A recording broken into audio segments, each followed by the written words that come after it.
Yan tayo magkakain muna ng lechon at matagal-tagal hindi nakapag-lechon. Tapos meron tayo din yung tsaa.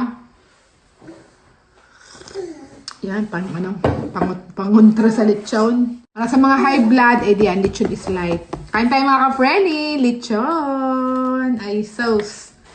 Talaga naman, lechon is life. Ang matitira din mabigat pala. Ang matitira din ililechon paksiw namin. Ari magdadalawang buwan na sa rep, kaya ari tinira na namin. Yan Kain mga ka-frenny. Lechon. Sayang. Minit-it pa yung kanin bagong luto. Ha? Ang sarap.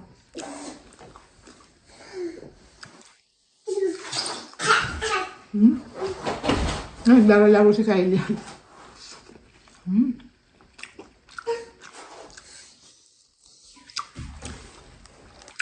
Ukab-ukab lang tayo din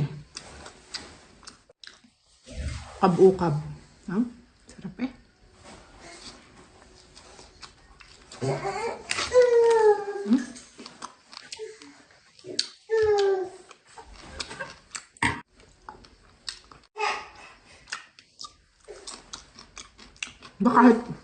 kahit halos magdadalawang buwan na sa rep, pag inano mo, malutong pa.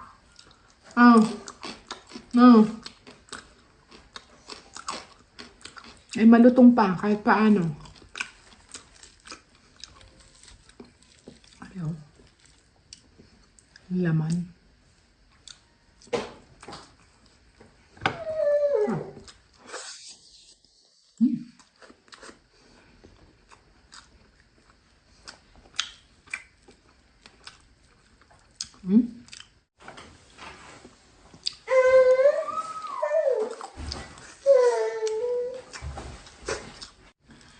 Pinorno, inano ulit, galing sa freezer.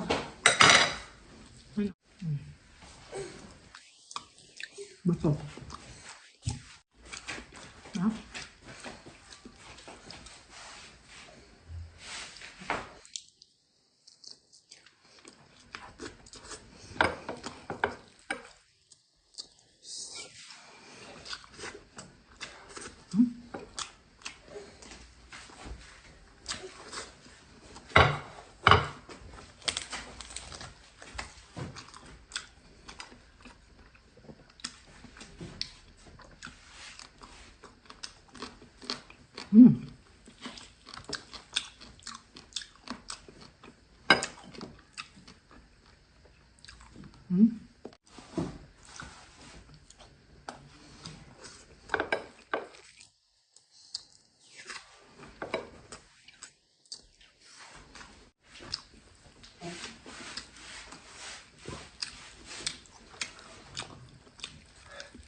Bulong are.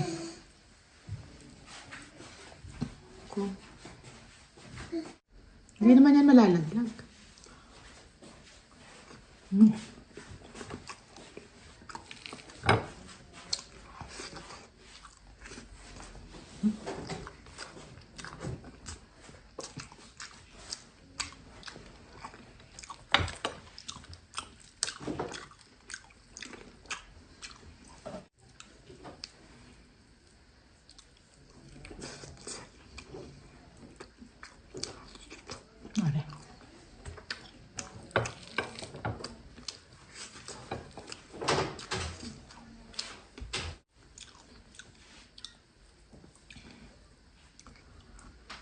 Pwede pa rin bukas ilitsunin Kahit galing rep. Tapos in-oven. Pwede pa siguro itong lechon paksiw bukas. Pag uwi ko.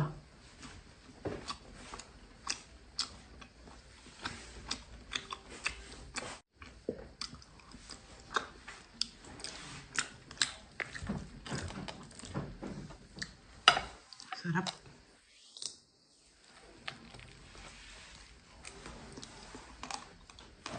Hindi tayo pwedeng kumain masyado ng madami at gabi na.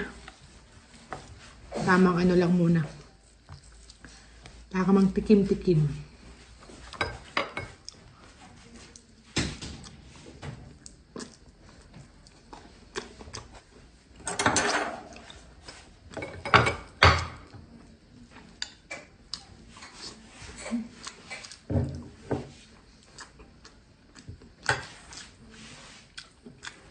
Bukas natin titirahin na ng lechong.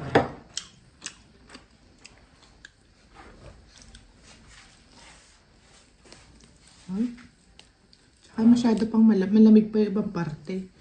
Hindi mo na oven ng ayos, daddy. Malamig yung ibang parte. Masusunog. Siya dapat talaga ari paghiwa-hiwalayin. Pwede rito. Tara, paghiwa-hiwalayin natin para uminit lahat. Bukas ko na ako kakainin yung iba.